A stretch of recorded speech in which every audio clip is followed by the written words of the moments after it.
Anyone out there who's studied a musical instrument for any length of time will appreciate just how long it takes to develop real skill. It is a long and winding, beautiful musical journey. And people often ask me, Joe, how do you stay inspired? How do you stay motivated to practice and learn and keep improving and growing? And the craft of music is something I've spent a lot of time thinking about and I've been immersed in for as long as I can remember. And in this video, I'm going to share with you some ways that I've found really help me keep the magic alive. Before we dive in, I'd like to ask you to please hit that like button. It really helps the YouTube algorithm, and subscribe to my channel if you haven't already. And don't forget to ring the bell notification if you'd like to be the first one to know when I post a new video. Developing musical skill is not rocket science. We humans have been perfecting musical techniques for hundreds of years now, and all that cumulative knowledge and expertise is available to us now so more than ever. We live in the information age. This is an incredible time to learn any skill, and music is no exception. That being said, it can be easy to be overwhelmed with all the information out there, and people will say, Joe, I don't know where to start. And I'm going to offer some suggestions that I think can help us all stay on point, on target, and on mission. Know what inspires you. Tommy Emmanuel says you can't put something out there until you've taken something in, and I think that's so true and so important. It's great to be conscious and aware of what inspires you and what moves you so that you can go get more of it when you need it, because there are going to be times when you're going to need it. And I'm really inspired by great books, great people throughout history. There's inspiration to be found on YouTube and podcasts and audiobooks. I'm really inspired, of course, by music. I recently started keeping a tally of all the albums I'm listening to. This is a really great idea I got from Jacob Collier. I'm a member of Jacob's Patreon community, and it's a really inspiring place to connect with him and other creative people. I have a Patreon page. There are so many ways to go about connecting with people online these days. It's an amazing time. So whatever works for you, double down on that. Know what doesn't inspire you. Be conscious of what saps your vitality and saps your energy. I don't know about you, but I find TV, emails, social media, bad food, not enough sleep, all to be bad for me. And, it's the via negativa principle. What's going to be uninspiring and how can we do less of it? Like Charlie Munger says, all I want to know is where I'm going to die so I can not go there. And, at the end of the day, I think we all know what's bad for us. It's just a question of whether we're willing to sacrifice it for a higher calling. Surround yourself with the best people and ideas you can. Read the greatest books you can get your hands on. Study the greatest songs. Hang with the most accomplished people you can find, and be very discriminating with who you spend your time with and who you pay your attention to, because you become the average of the 5 people you surround yourself with. I once watched a YouTube video where the advice was that if you see a musician on social media who you find intimidating, unfollow them so that you can feel better about yourself. And I think that's the worst advice I've ever heard. I think we ought to seek out the most inspiring, charismatic, musicians and people we can, and warm ourselves by the flame of their inspiration.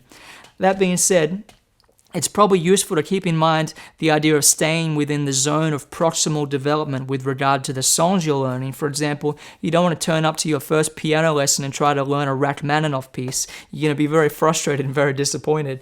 However, you can still be inspired by Rachmaninoff. So surround yourself with the best people and ideas you can. Daydream. Daniel Levitin, the acclaimed neuroscientist, musician, and author, says daydreaming is the brain's default mode. And I don't think we get enough of this daydreaming mode in the modern world because we're so distracted by our cell phones, notifications, and just the busyness of the world. One of my favorite things to do is to go for a walk without my phone and just, let my brain do whatever it wants to do. I'll think about what I've been reading. Maybe I'll hum a tune and just, let the time fly by. And that's a really healthy thing for our creativity. It's a great kind of mental reset. It's also great to spend time with loved ones, people who you can really let down your guard with and be yourself with. That's a great way to get into daydreaming mode, as is, for me, cooking in the kitchen, taking my time preparing a nice meal, listening to some great music through a good speaker system.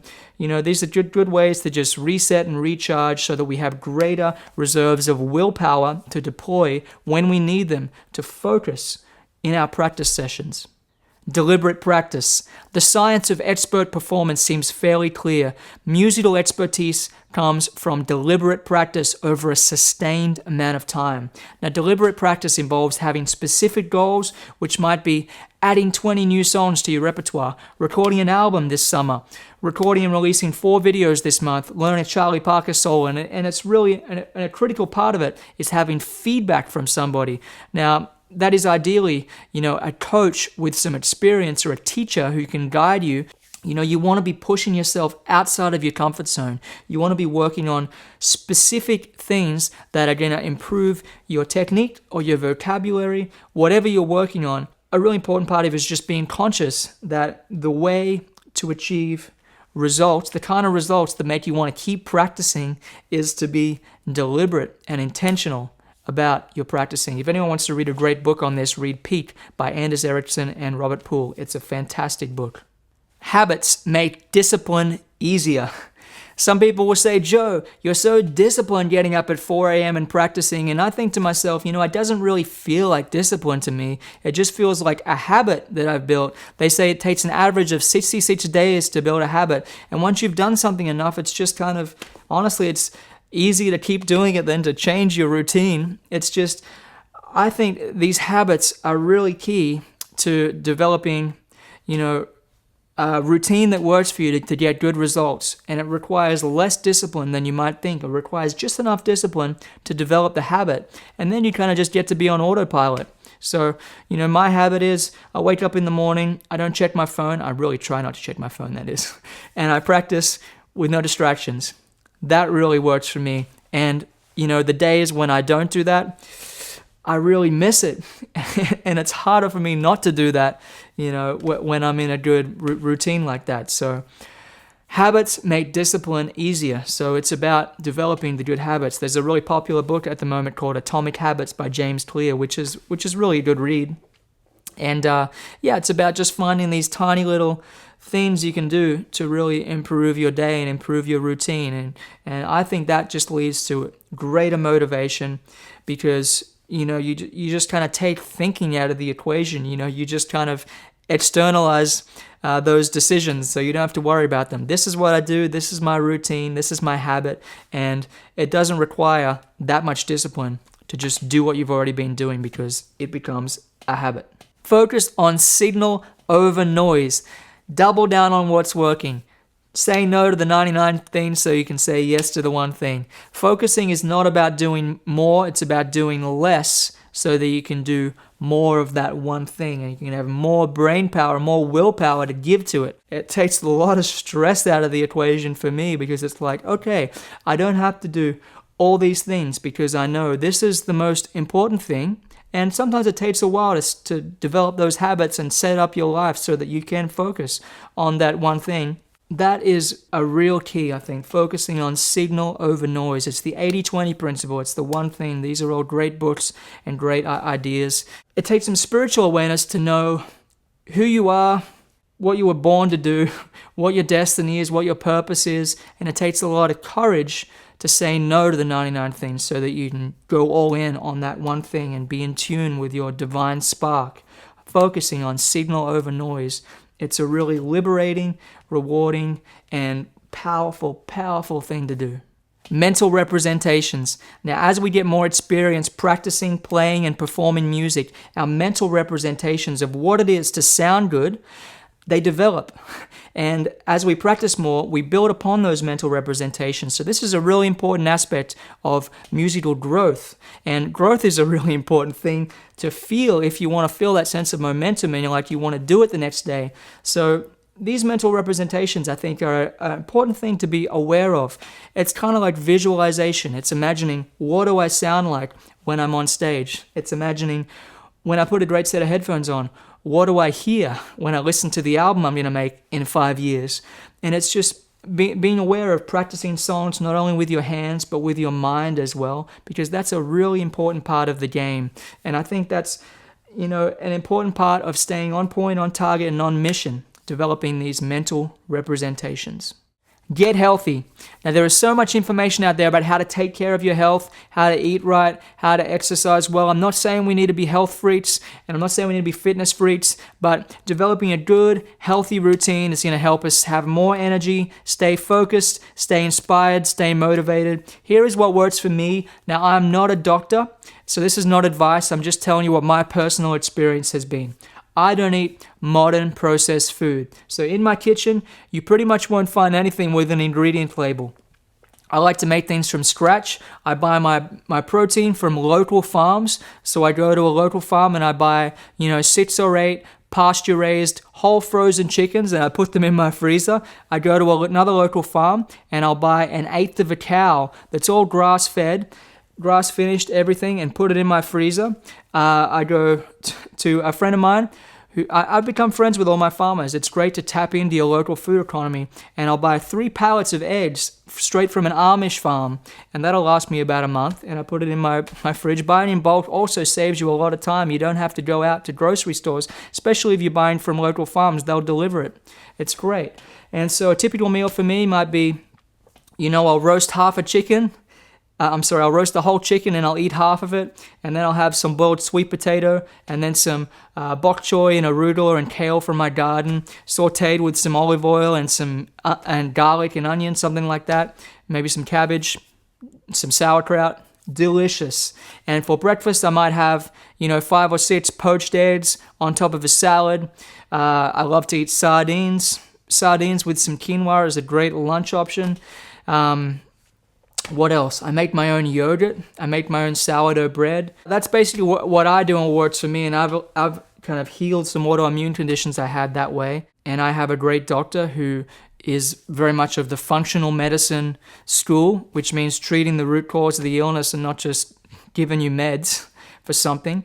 Like I suffered from psoriasis at one point all over the trunk of my body, my hands, and it was just awful. So that's what motivated me to really get healthy. And that's what works for me. That's what I do. I think it really helps me stay motivated and inspired. In fact, without it, I would not be able to function anywhere near the level I do. So that's a really big key for me. I probably should have put this point earlier, but there you go. Get healthy. Stay curious. One of the great things about surrounding yourself with the best minds and the best ideas is I find they generate curiosity. And curiosity is motivation. Curiosity is inspiration. Of course, you don't want to take it to the extreme where you just have no stability in your life. I think letting your mind go in 20 different directions and be interested in a million different things can make you a really interesting person. And, I think curiosity is fuel for living your best life. If you've made it this far in the video, leave a comment down below that says, stay hungry, stay foolish. And we'll see how many comments we can get. That's stay hungry, stay foolish. Another great idea I'd like to interject was put forward by Cal Newport in the book So Good They Can't Ignore You. And it's the idea that we don't achieve our best results by following our passion, but adopting a craftsman mindset. Meaning, we don't seek for the world to reward us for doing what we want to do, but we seek to get so good at something that we provide so much value to the world that we get a lot of meaning from that. So it's the idea of thinking like a craftsman or a craftswoman. Pay attention. When you become more present and more intentional about the way you play, the way you practice, the way you structure your musical life, where you get your inspiration from, all these things, paying close attention is really key. It's the meaning of all the world's philosophical traditions is paying attention. I love that saying, if you want to win, ask yourself, win, W-I-N, what is important now? I really don't want to sound preachy here at all, but I'm just trying to give you the truth in the way that I speak to myself.